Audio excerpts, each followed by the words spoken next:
Ahora sí, chicos, muy buenas tardes. Mil disculpas por la demora. Estoy con algunos trámites extraoficiales. Les agradezco mucho la comprensión y bueno que estén aquí participando todavía de la clase. ¿Ya? Les voy a compartir la pantallita. Lo que vamos a hacer el día de hoy es, bueno, básicamente vamos a terminar el capítulo que teníamos pendiente de clasificación del mantenimiento. ¿Ya? Ahorita ya les estoy compartiendo la pantalla. Teníamos esto, ¿no? De clasificación del mantenimiento. La anterior clase habíamos visto, ¿no? Una categorización de lo que eran los tipos de mantenimiento, ¿no?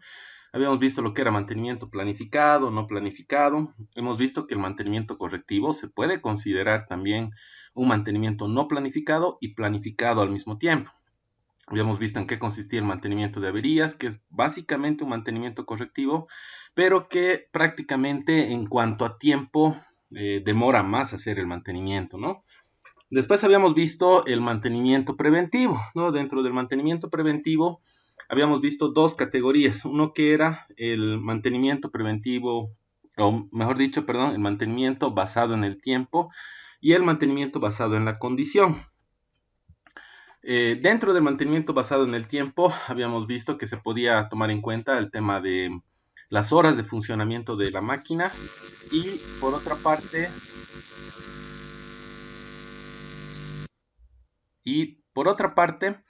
el tema de lotes de producción. Se podíamos controlar también a través de los lotes de producción, ¿no? Y el mantenimiento basado en la condición básicamente era el mantenimiento predictivo, ¿sí? Entonces, después de eso habíamos dado algunas características del mantenimiento correctivo, ventajas, desventajas. Hemos hablado también de las tareas del mantenimiento preventivo y habíamos quedado más o menos por acá, ¿no? En lo que era el mantenimiento predictivo. En esta gráfica que estamos viendo en este momento nos está dando algunos tipos de mantenimiento predictivo, ¿no? Lo que estamos viendo acá, por ejemplo, es un espectrómetro que básicamente lo que hace es analizar el tema del lubricante, el aceite, ¿no? Ven ustedes más o menos, digamos, algo, una analogía, una comparación. A las personas nos sacan sangre, ¿no es cierto? La persona que nos saca sangre tiene un procedimiento para sacarnos la sangre, no es cualquier persona, por si acaso, tienen que saber sacar sangre. Nos sacan la sangre y de esa muestra que nos están sacando tienen sus reactivos y hacen un análisis, hacen un reconteo de glóbulos rojos, glóbulos blancos y nos hacen un análisis, ¿no es cierto? Algo bastante parecido pasa con el espectrómetro, ¿ya? El personal que realiza la toma de la muestra no es cualquier personal, es un personal que tiene un cierto grado de capacitación y esto se debe a que, por ejemplo, cuando nosotros sacamos el aceite de la máquina, no es lo mismo agarrar y sacar la muestra del fondo donde está ahí la base del cárter. No es lo mismo sacar de ahí, sacar del medio o sacar de la superficie la muestra que nosotros vamos a tener de lubricante, ¿ya? Y esto se debe a que, bueno, incluso las partículas que están de desgaste de las piezas dentro del sistema de lubricación generalmente se depositan hacia abajo, ¿no? Entonces no se saca de cualquier lado. Y por otra parte, les había comentado en algún momento, ¿no? Tenemos también buenas prácticas de lubricación. Dentro de las buenas prácticas de lubricación entra el tema de sacar muestras. Cuando uno saca una muestra, hay que evitar de que esta muestra del aceite que estamos sacando tenga contacto con el medio, ¿sí? Con el medio exterior.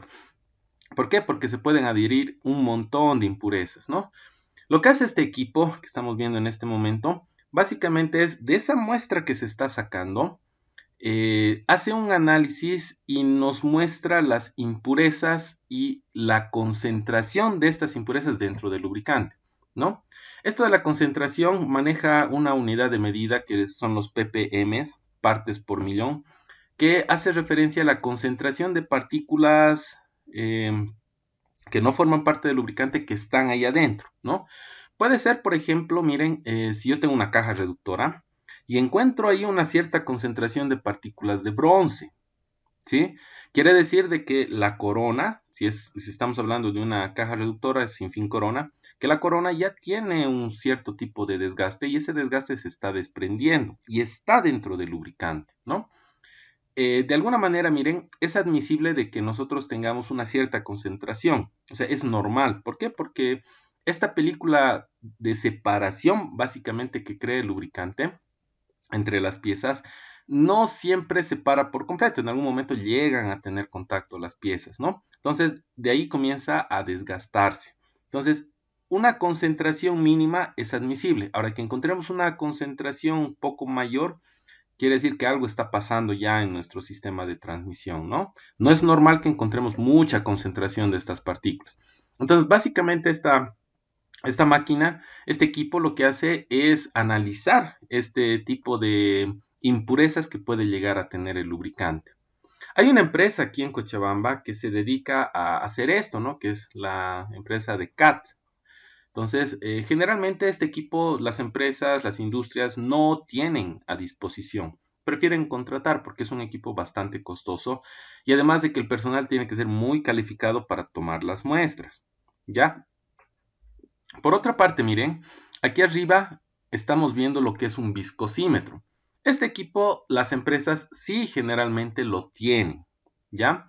Básicamente lo que hace este equipo es, en esta parte que es como una especie de visor, nosotros ponemos la muestra del aceite y posteriormente acá nos indica el grado de viscosidad que ésta tiene. No es complicado el manejo, el tema de la toma de la muestra tampoco necesita mucho grado de calificación de la persona que va a tomar la muestra y es bastante sencillo. Entonces, este equipo sí lo tienen en las empresas y es importante porque el lubricante cuando disminuye la viscosidad da lugar a que las piezas tengan contacto más directo, ¿no? Entonces, da lugar a que haya un desgaste en las piezas. Este equipo, miren, acá nosotros ponemos la muestra, nos muestra el grado de viscosidad y cómo nosotros sabemos que ese valor de viscosidad que nos está leyendo está bien. Generalmente esto trabaja por comparación, ¿ya? ¿Qué quiere decir esto? Que yo agarro una muestra del aceite nuevo, mido la viscosidad y luego agarro una muestra del aceite usado y mido la viscosidad y luego comparo los valores, ¿ya? Entonces, generalmente esto trabaja por comparación. Es la forma más sencilla que nosotros podemos, de alguna manera, deducir si el aceite está todavía en buen estado o tal vez ya está con un grado de deterioro elevado, ¿no? Por otra parte, lo que estamos viendo acá, por ejemplo, esta es una imagen termográfica. Eh, en el tema de la termografía, lo que sucede es, hacemos igual una comparación de temperaturas. La cámara termográfica hace una comparación de la temperatura más elevada en el punto que estamos midiendo y la temperatura más baja. Y de esa manera nos muestra una escala de colores, ¿no? Yendo en rojo la temperatura más elevada y en azul la temperatura más baja, ¿ya? Por otra parte, aquí nosotros estamos viendo lo que es un alineador láser, ¿ya? El tema de alineado en los ejes es muy importante, ¿no? Cuando nosotros agarramos y hacemos un montaje, el tema del alineado es importante. ¿Por qué? Porque si no está alineado, la máquina va a comenzar a producir vibraciones y por efecto de estas vibraciones, nosotros podemos tener lo que es fatiga, ¿no? Vamos a tener fisuras, podríamos tener algunos desperfectos dentro del mismo equipo, dentro de la misma máquina. Entonces, es importante que haya un buen alineado, ¿no? Métodos de alineación hay por lo menos unos tres. Uno que es el empírico, en el cual nosotros utilizamos algunas herramientas calibradas, las ponemos entre los ejes y verificamos si de alguna manera están alineadas. La otra es utilizando relojes comparadores. Y esta otra que, bueno, es mucho más sofisticada, que utiliza el láser, ¿no? Y de esa manera nosotros verificamos en distintos puntos, no solamente en este punto, medimos a 45 grados, a 90 grados, medimos en distintos ángulos el tema de la alineación, nos da la información de en qué punto del equipo nosotros necesitamos, ya sea subir con lainas. Las lainas son unas planchitas que vienen de determinados espesores para subir o bajar, digamos, en función de las cuatro patitas que puede llegar a tener el motor, o en este caso el sistema de motor y bomba, ¿no es cierto? Un segundito, alguien está tocando la puerta. Ahí está.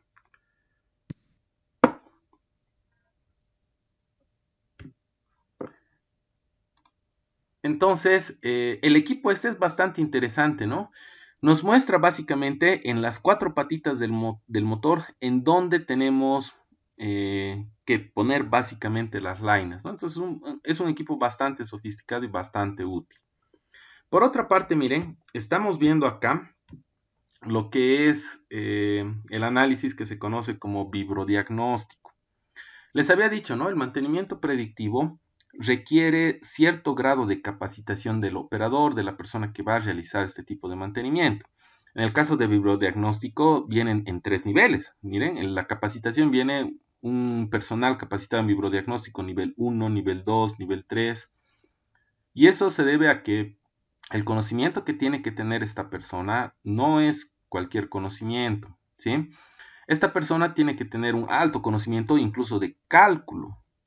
Cálculo me refiero a, no sé si alguna vez han visto el tema de derivadas, integrales, posteriormente viene lo que se conoce como ecuaciones diferenciales, y hay otro cálculo que se le conoce como transformadas integrales.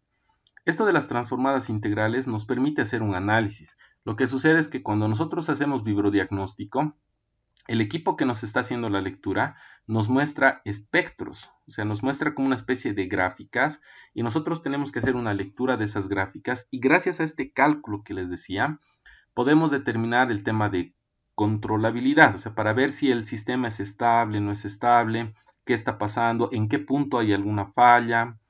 Entonces, requiere cierto grado de capacitación, ¿no? Por eso también en algún momento les comenté de que el tema de mantenimiento predictivo, las empresas generalmente no tienen este personal contratado, digamos, ¿no? Generalmente lo que hacen es terciarizar. ¿Por qué? Porque el, el personal es tan capacitado que o sea, el tema salarial, o sea, es bastante elevado. Entonces, generalmente prefieren las empresas agarrar y contratar eventualmente estas personas para que vayan y hagan el análisis, ¿no? Chicos, hasta acá no sé si tienen alguna consulta, tienen alguna pregunta, algún comentario.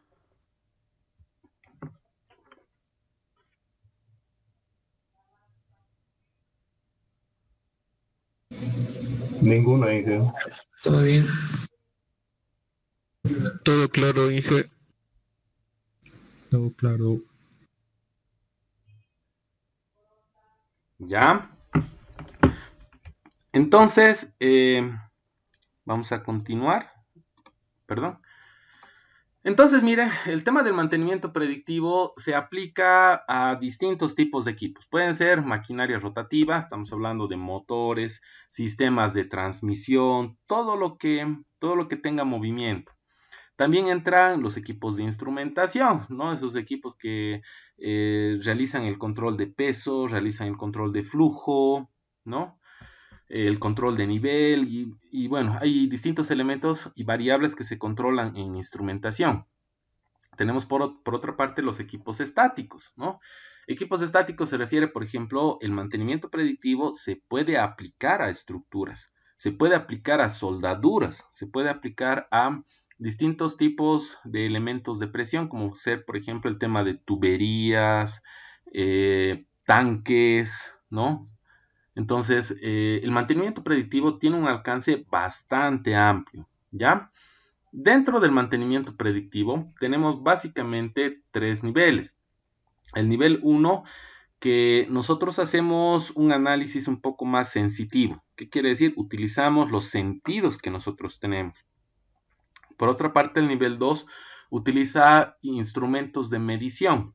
Y el nivel 3 es donde entra todos los equipos que les estaba mencionando hace un momento, ¿no?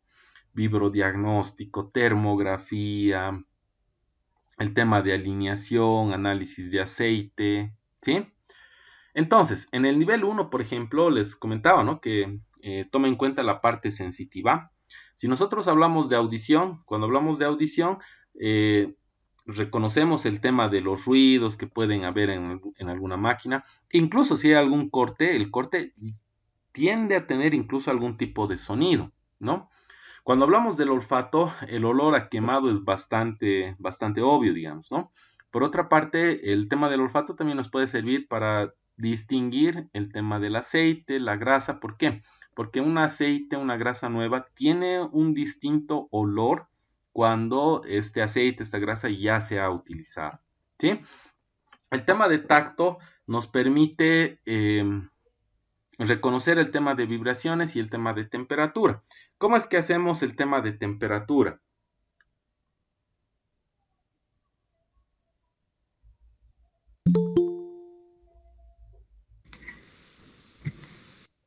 ¿Cómo es que hacemos el tema de temperatura? Perdón, alguien está llamando a la puerta. Ahí está. Con, con que se mide la temperatura con un termómetro. En este caso estamos hablando de cosas más sensitivas, o sea, estamos hablando de los sentidos que nosotros tenemos, ¿sí? ¿Cómo podrían medir Con el ustedes el tema de tacto temperatura? el-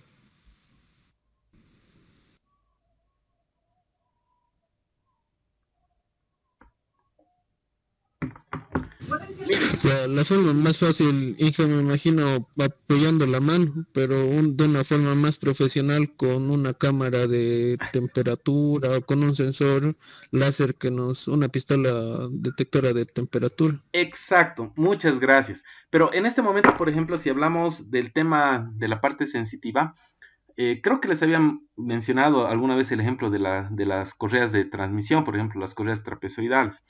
Eh, ¿En qué consiste esto? Miren, cuando nosotros hacemos el cambio de una correa, vamos a dejar funcionando la máquina. Hemos hecho la alineación, hemos montado, hemos tensado la correa. Vamos a dejar funcionando el jornal que generalmente trabaja la correa a las 8 horas. Vamos a parar un rato la máquina y vamos a agarrar y con la mano vamos a tocar la correa. Nuevamente estoy hablando con la máquina parada por si acaso, ¿no? Entonces tocamos la correa y ¿qué pasa si el reflejo que yo tengo es toco, inmediatamente tengo que soltar? Quiere decir que la Es- Dime. no, le decía que la correa está caliente, pues, Inge. Exacto. Quiere decir que la correa tiende a calentar, está bien, o sea, tiene que tener alguna temperatura. Pero si yo agarro, toco, inmediatamente suelto, quiere decir que la temperatura es muy elevada, ¿no? Y el reflejo que yo tengo es inmediatamente soltar. Cuando yo agarro, toco y no me produce ningún tipo de sensación y siento que está caliente, pero no me provoca el soltar inmediatamente la correa, eso nos indica una temperatura nominal de trabajo. Eso quiere decir que está correctamente tensado, no está desalineado. Si yo agarro, toco y inmediatamente suelto y la temperatura, y eso se debe a que la temperatura es muy elevada, quiere decir que tal vez he tensado mucho, tal vez todavía hay algún tipo de desalineamiento, o sea, hay algún problema, ¿ya? En el caso de la vista, eso resalta bastante. Si tenemos fugas, por ejemplo, en el caso de fuga de aceite, cuando hay fuga de aceite, el polvo, la polvareda, crea un material abrasivo y se adhiere inmediatamente en el lugar donde está la fuga. Entonces, eso es un indicador, eso visualmente yo puedo detectar. Cuando hay algún cortocircuito, igual, puedo detectar inmediatamente debido al destello que produce el cortocircuito. En el caso de los humos, si algo se ha quemado o por el exceso de temperatura, tal vez se está quemando, en este caso, como les comentaba, el tema de la correa, puede llegar a humear, ¿no? Porque no se olviden que la correa con la polea trabaja por fricción, ¿no?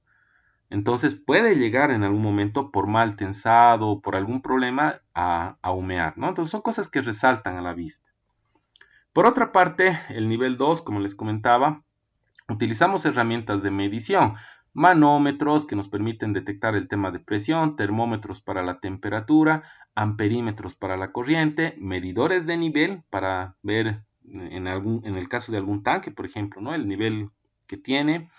Luces indicadoras, las luces indicadoras hacen mucho referencia al tema de los tableros que nos muestra el estado encendido, estado apagado o estado de fallo. Generalmente trabaja así, ¿no? Verde prendido, rojo apagado y azul estado de fallo o anaranjado, ¿ya? Después tenemos el tema de lo que les decía, el nivel 3, en el cual nosotros ya utilizamos este tipo de equipos, ¿no? Que son de mantenimiento predictivo. Había alguien por ahí que comentaba, ¿no? Aparte de tocar con la mano, yo puedo agarrar y usar una pistola de temperatura como la que estamos viendo acá, ¿no? Esa es otra forma. En el manejo de este tipo de pistolitas, al margen de que parece bastante sencillo, es solamente agarrar y disparar, hay que tomar cierto tipo de consideraciones. Por ejemplo, estas pistolas vienen, al momento de comprarlas, adquirirlas, vienen con un rango. ¿Qué es el rango? Es el tema de la distancia a la cual yo puedo medir la temperatura, ¿ya?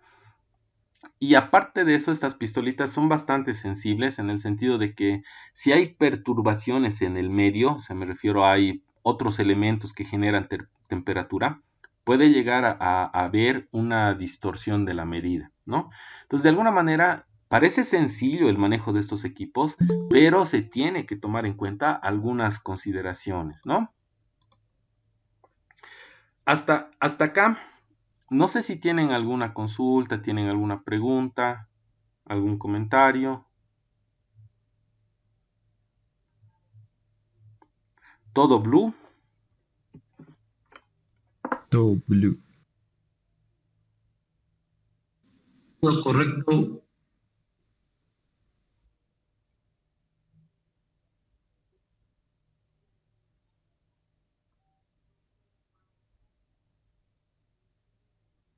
Ya, muy bien.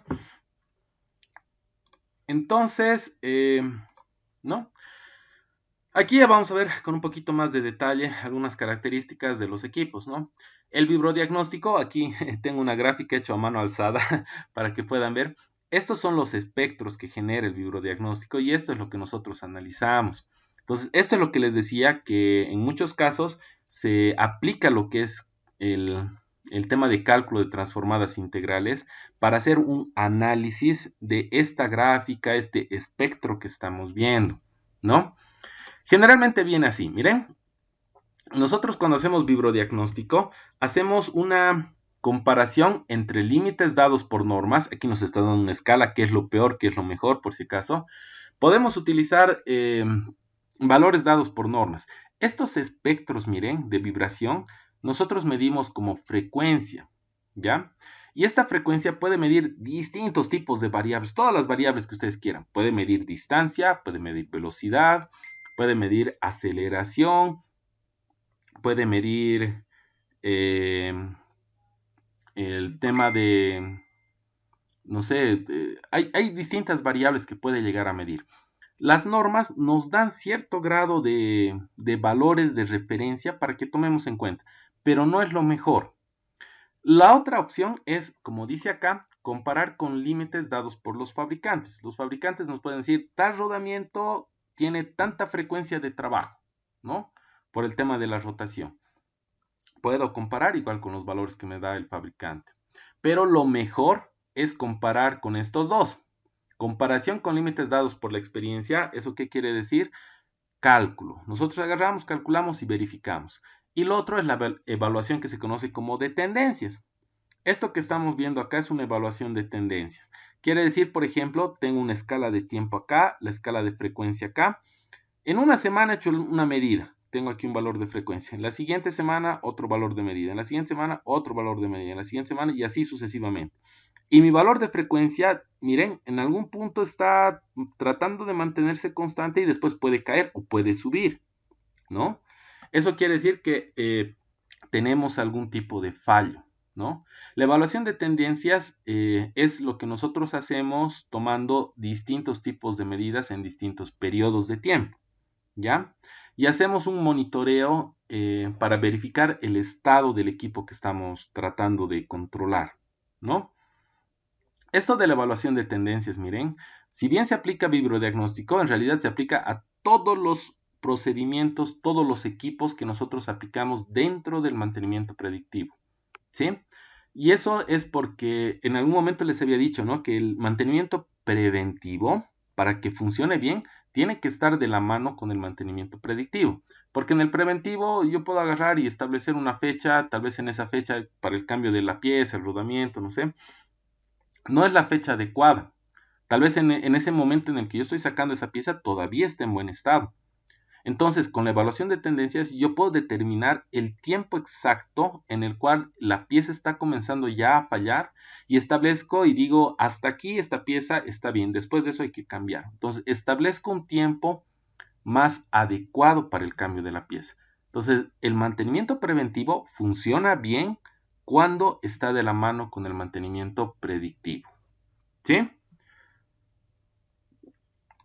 Por otra parte, esto de las cámaras termográficas, en algún momento les había mencionado de que trabajan por diferencial. ¿Qué quiere decir eso? Miren el punto más caliente del ambiente y el punto más frío y ahí establecen su escala de colores como estamos viendo acá en la figura. No sé si reconocen esto. ¿Qué será esto?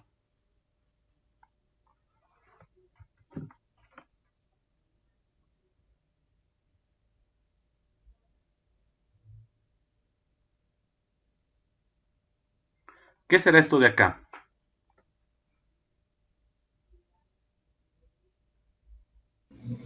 Baterías de litio, Miguel. No, no, no, no. A ver, ¿qué será?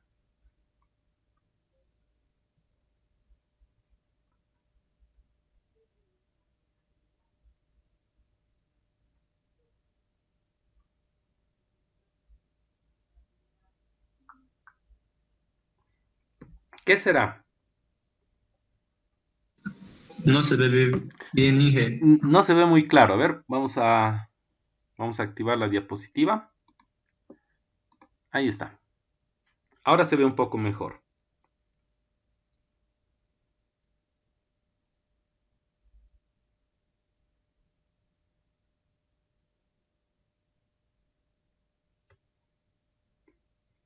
Nada.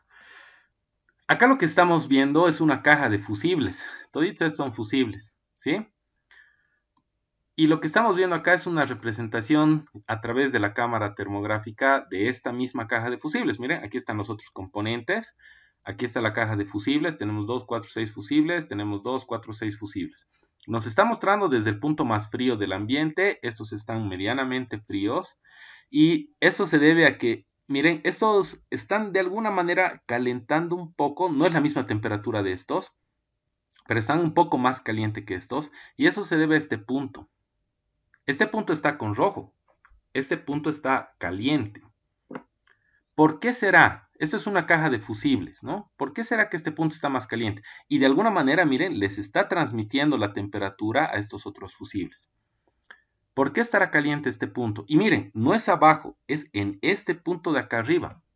¿A qué se puede deber este incremento de temperatura en ese punto del fusible?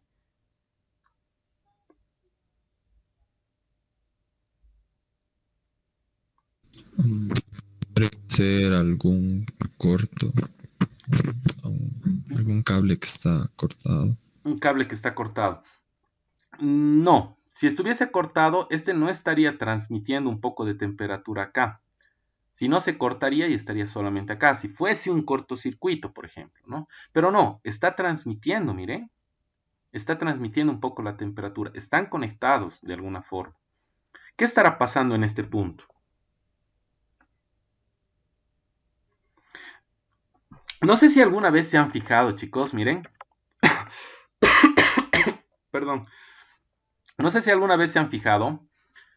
Cuando nosotros agarramos y ponemos el enchufe de nuestra computadora, el enchufe de nuestro celular, a una toma que tal vez ya no tiene, o sea, es una toma bastante viejita, ya no tiene mucho ajuste. ¿Qué quiere decir? Yo pongo y está bailando un poquito el enchufe. Como quien dice, no está bailando, quiere decir que no está muy bien ajustado. Cuando ustedes agarran y colocan eso, comienza a chispear. No sé si alguna vez se han fijado. Y si ustedes agarran, sacan ese enchufe que estaban poniendo y revisan las clavijas, va a tener ya no una uniformidad la superficie, sino va a tener como socavaciones. Como cuando ustedes hacen soldadura y generan un arco que se lo conoce, creo que es arco erróneo, creo que le dicen. Cuando ponen mucha distancia, el arco desviado, ese es el término. Comienza a irse por todo lado el arco, ¿no es cierto? Cuando separan un poco más de lo debido el electrodo de la chapa. Entonces comienza a crear como socavaciones. Esto se debe a que no hay un buen ajuste, eso ya hablando en el tema del enchufe, ¿no? Van a ver que ustedes estos enchufes tienen incluso como microsoldaduras. Se está como que derritiendo un poquito el material y eso es porque no tiene buen ajuste. Al momento de ingresar no está conectando bien, entonces está dando lugar a microarcos.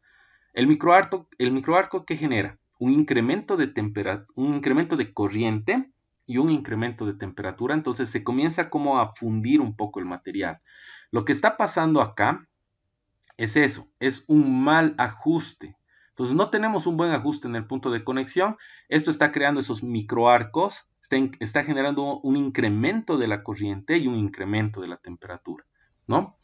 Esto es un fallo por mal ajuste, ¿sí? Y es algo que tienen que tomar bastante en cuenta cuando ustedes hagan, por ejemplo, la revisión de algún equipo. Todos los puntos de conexión tienen que estar bien ajustados. Si no están bien ajustados, esto no se detecta a simple vista. Miren, a simple vista esto está trabajando bien. Pero con la cámara termográfica vemos que en este punto hay un incremento de temperatura, ¿no? Entonces, el ajuste en los puntos de conexión es muy importante.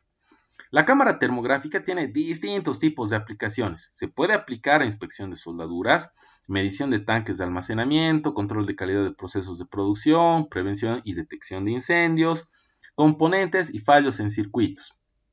Aparte de eso, tiene otras aplicaciones en motores eléctricos, transformadores.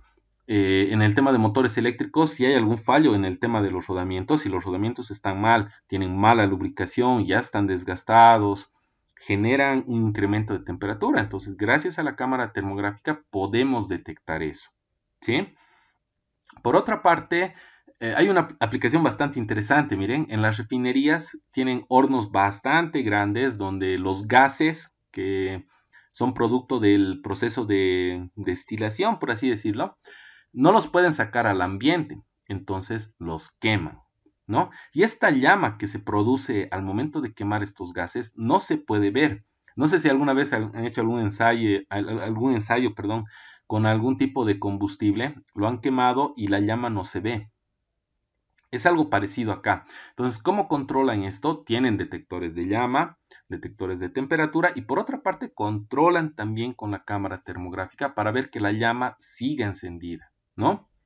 Entonces, la cámara termográfica tiene pues un montón de aplicaciones, ¿no?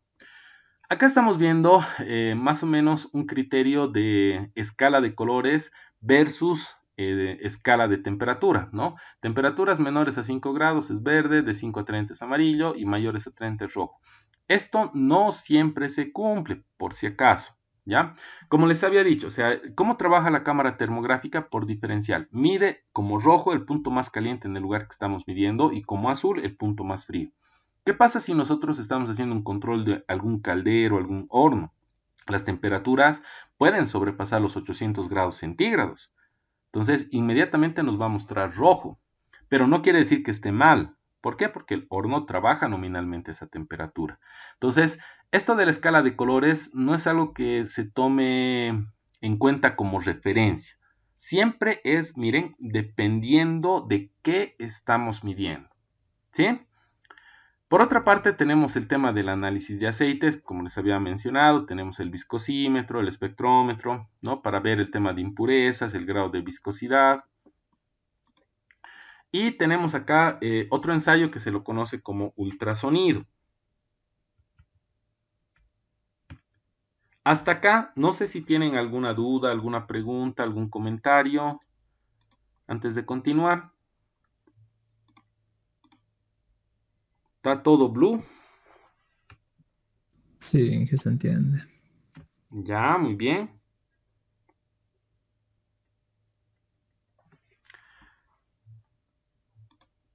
Tenemos acá el ultrasonido. ¿Cómo trabaja el ultrasonido? Tenemos un palpador que genera como vibraciones más o menos con una frecuencia ultrasónica. Por eso se lo conoce como ultrasonido. El ultrasonido trabaja de tres maneras. Tenemos un ultrasonido con un palpador y después de eso generamos este espectro de acá, esta gráfica, Tenemos el otro que es de forma audible. Y tenemos el otro que es un equipo digital, no es muy preciso por si acaso, que es un equipo digital que directamente nos muestra en valor, o sea, en valor numérico, el tema del espesor. El ultrasonido lo que hace es analizar espesores, ¿ya?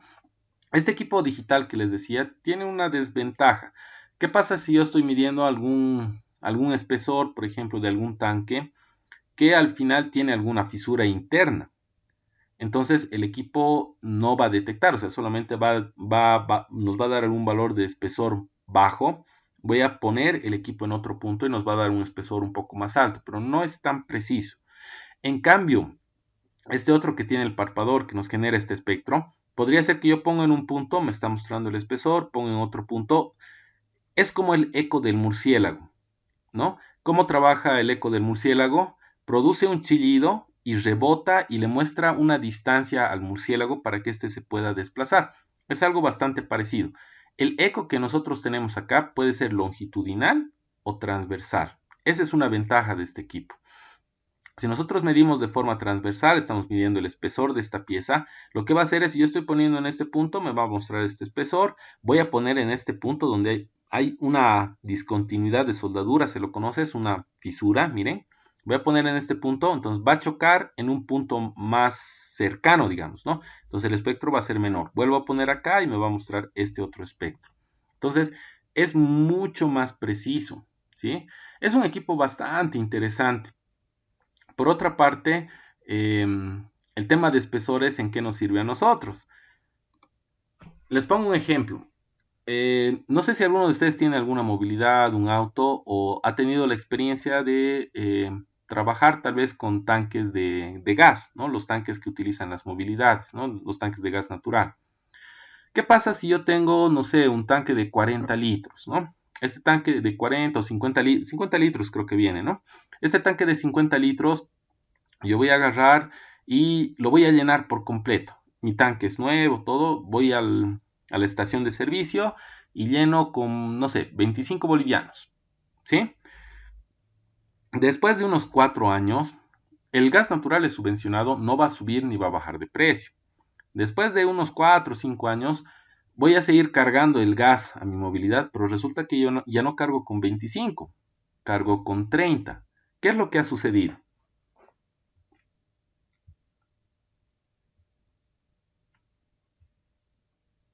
El material creo que empieza a ceder y como que entra más, ¿no? ¿Ya?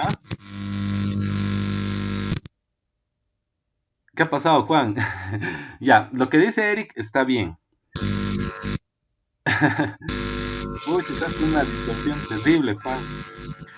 Ya, lo que sucede es lo siguiente, o sea, no es que nos están cobrando más, sino lo que pasa es que el tanque, el depósito que nosotros tenemos de gas, se ha expandido, ¿no? Se ha expandido, entonces tenemos más volumen que puede ingresar al tanque.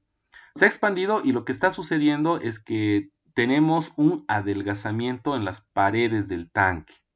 Eso es lo que está sucediendo, ¿sí? Hasta cierto punto es normal, pero si nosotros seguimos adelgazando estas paredes ya puede ser peligroso, ¿no? Y es por eso que de alguna manera estos depósitos se los certifica, se les hace pruebas hidrostáticas. Dentro de estas pruebas entra también el tema de verificar el tema de espesores, ¿no? Para ver que la capa que tiene, ¿no? el depósito no se haya expandido, no haya reducido tanto el espesor como para que no pueda resistir la presión de trabajo que tiene este tanque, ¿no? Esto mismo se controla también en gaseoductos, oleoductos, ¿no? Entonces es algo bastante importante que se tiene que controlar, ¿ya? Entonces de esa manera trabaja el ultrasonido. Por otra parte tenemos lo que se conoce como radiografía industrial. Dentro de la radiografía industrial tenemos dos elementos. La radiografía que trabaja con rayos X y la otra que trabaja con rayos gamma, ¿ya? Esto de los rayos gamma, no sé si alguien es fanático de Marvel, al increíble Hulk le han bombardeado con rayos gamma, se ha vuelto grande, verde y fuerte, ¿no es cierto? En nuestro caso no es así. En realidad los rayos gamma son sumamente nocivos que dan lugar a que las personas desarrollen algún tipo de cáncer. Produce cáncer los rayos gamma, En radiografía industrial se trabaja con rayos X y rayos gamma. Ustedes dirán, ¿por qué seguimos trabajando con rayos gamma si es tan nocivo? ¿No? Es bastante peligroso trabajar con estos rayos, ¿no? Sucede que cuando nosotros hacemos radiografía industrial, hacemos el control de fisuras, vemos espesores y generalmente no lo hacemos dentro del taller, lo hacemos in situ. ¿Qué quiere decir eso? Lo hacemos en el lugar donde se encuentra el equipo que queremos verificar. Entonces, nosotros transportamos el equipo radiográfico al lugar donde tenemos que tomar la muestra, ¿ya? De esta manera, este equipo que nosotros estamos transportando, tiene que tener cierto grado de autonomía. ¿Qué quiere decir eso? Tiene una batería que nos va a dar energía para que nosotros podamos tomar las muestras. En el caso de los rayos X, hay una desventaja bastante grande. Los rayos X sacan mejor las imágenes que los rayos gamma, por si acaso. Pero hay una desventaja que es cuando este elemento de alimentación comienza a disminuir y ya no nos proporciona la energía necesaria para que trabaje el equipo, las imágenes que vamos a sacar van a ser malas, muy malas. Ahí es donde entran los rayos gamma. Este tipo de equipos tienen maletines de plomo, las personas que utilizan estos equipos están con una indumentaria especial, ¿no? Por el tema que les decía, que los rayos gamma producen cáncer. Entonces, la ventaja que tiene es, las imágenes que saca no tienen la misma resolución que tienen los rayos X, pero cuando trabajamos con rayos gamma, si la batería, el elemento de alimentación que nosotros tenemos disminuye, la calidad de las imágenes no varía. Entonces, es por eso que en algún momento todavía se sigue utilizando, ¿no? No sé si a ustedes alguna vez les han sacado alguna radiografía, ¿no? De algún hueso, la mano, no sé, la pierna, o han visto de algún familiar. ¿Cómo es que nosotros reconocemos alguna fisura, alguna fractura? A ver.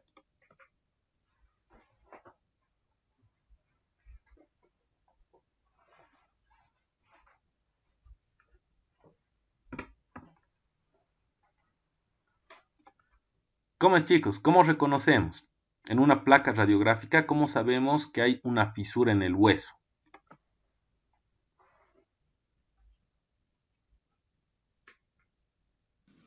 Porque ahí se ve más negrito. Viendo la gráfica o la fotografía que nos da.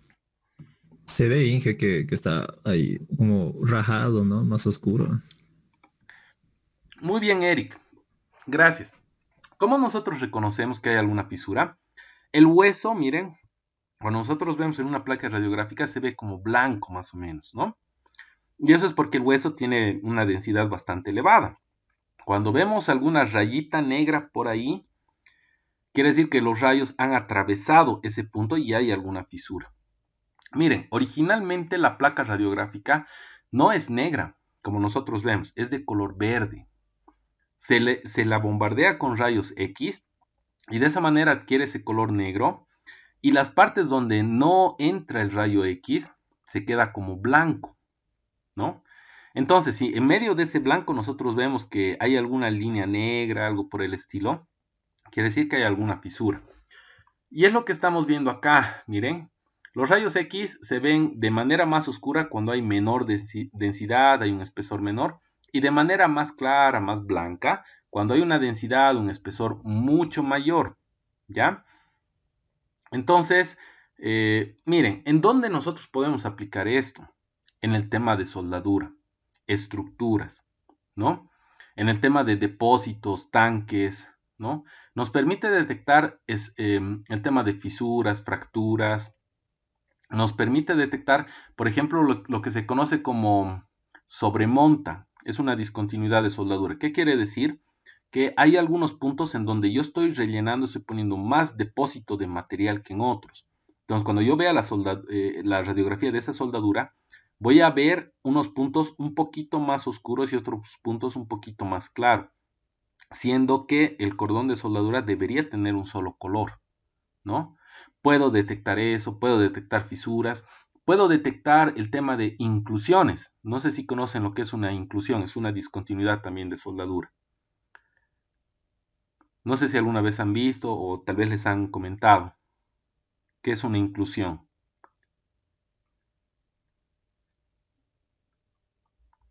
La inclusión es, miren, cuando nosotros hablamos de soldadura de responsabilidad, soldadura de estructuras, soldadura de responsabilidad, generalmente hacemos 3 cordones, porque hablamos de espesores bastante, o espesores por encima de los 6 milímetros, ¿sí? Entonces, trabajamos con 3 capas de soldadura. ¿Cuáles son esas 3 capas?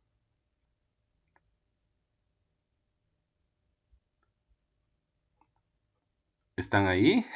¿Qué pasa, chicos? Ustedes son capos para soldar. El cordón de raíz. raíz Cordón. Eso. sería es Muy bien, el José. relleno y el cordón de acabado.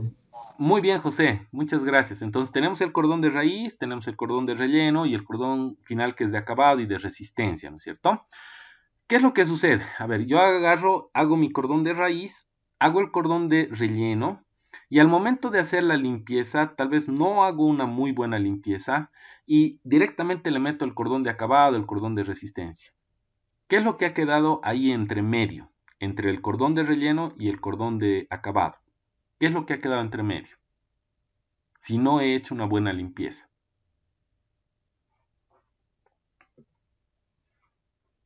Escoria. Pequeñas figuras. Exacto. Escoria.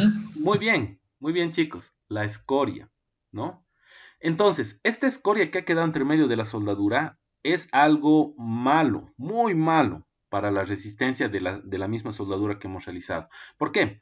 Porque en ese punto donde está esa escoria no se ha fundido, no ha habido coalescencia, creo que se le dice, no ha habido la unión de materiales. Entonces es un punto susceptible de que genere alguna fisura, alguna fractura, ¿no?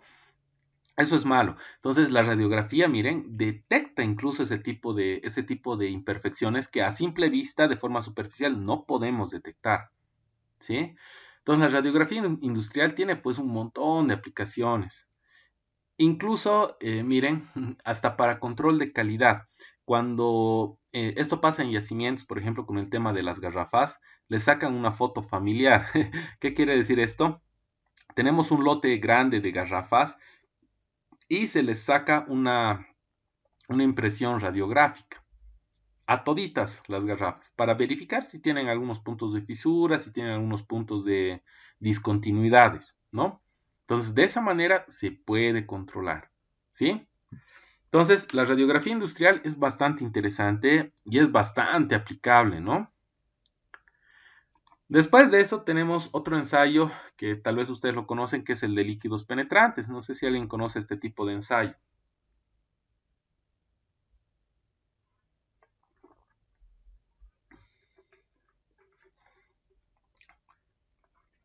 ¿Nadie? Sí, hemos visto. ¿Ya? ¿En qué consiste? ¿Nunca han visto?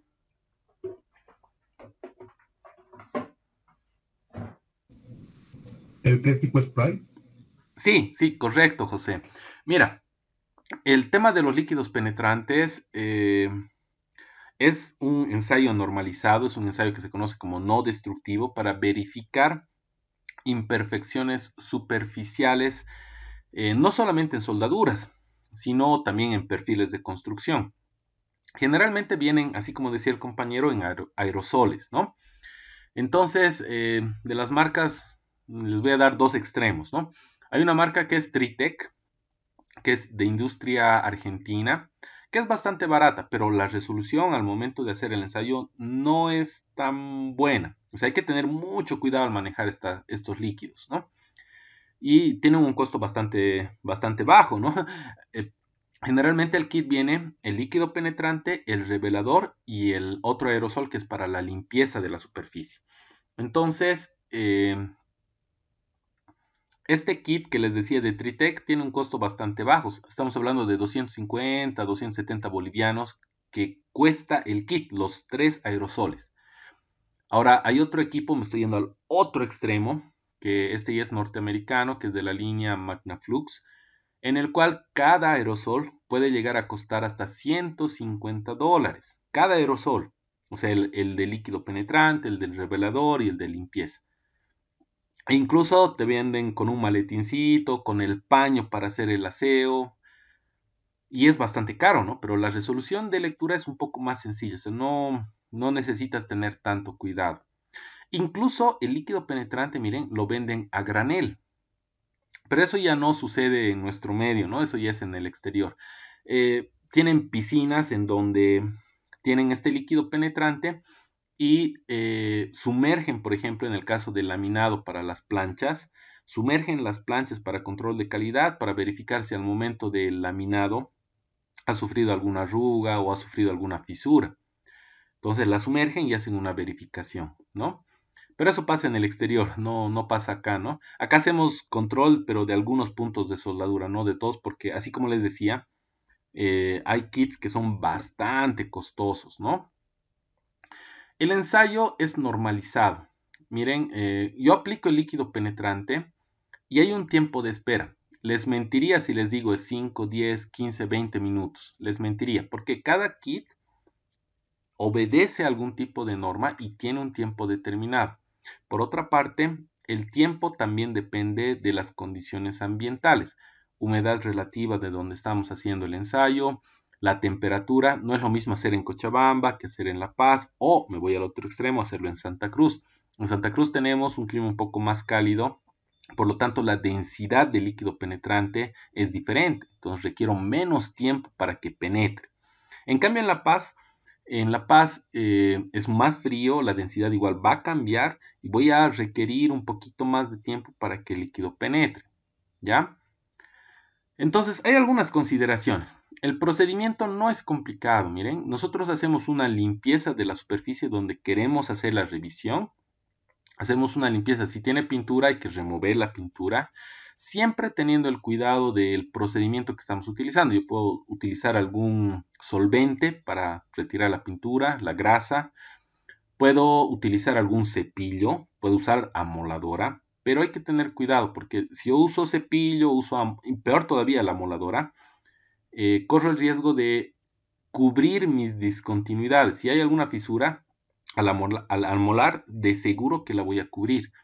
Entonces, hay que tener cierto tipo de cuidados, ¿no? Hacemos una limpieza, aplicamos el líquido penetrante en un cierto tiempo, luego limpiamos, ahí es donde entra el pañito, tiene que ser un paño que no genere pelusas, no se deshaga, ¿ya? Porque al momento de utilizar el paño por la superficie, como estamos hablando de una superficie metálica, puede desgarrar el pañito y dejar algunas pelusas, suciedades, ¿no? Entonces hay que tener cuidado de eso, hacemos una limpieza y hay un principio que se lo conoce como de capilaridad. ¿Qué quiere decir? Yo voy a aplicar el revelador y el principio de capilaridad va a ser que el líquido penetrante que ha entrado en las fisuras, en las discontinuidades, salga y de esa manera me muestre, ¿no? Donde hay fisuras, puede ser socavaciones, puede ser lo que se conoce como porosidad, ¿sí? Hago una detección de todo eso y posteriormente, bueno, generalmente estos líquidos penetrantes son solubles al agua. Entonces yo agarro un pañito con agua y lo limpio y ahí quedó, ¿no? Entonces el ensayo no es tan complicado, ¿no? Y es bastante útil, solo que tiene una limitación, que lo que nos muestra son discontinuidades que se las conoce como superficiales, ¿sí? Muy bien, chicos, en realidad hasta aquí miren esto de líquidos penetrantes, básicamente sería lo último que estaríamos viendo.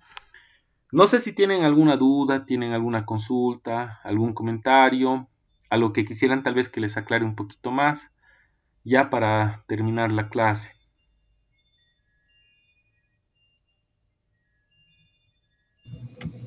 Respecto al tema, ninguno, Ethan. Ya, muchas gracias, José. Bueno, chicos, estaríamos quedando hasta acá. Nuevamente agradezco mucho su participación. Miren, casi la mayoría está ahorita en clase. Y me disculpo por el contratiempo que he tenido. La verdad ha sido algo que escapa de mis manos y bueno, ¿no?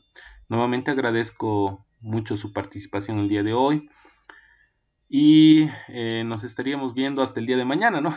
Con taller de modalidad de graduación 2.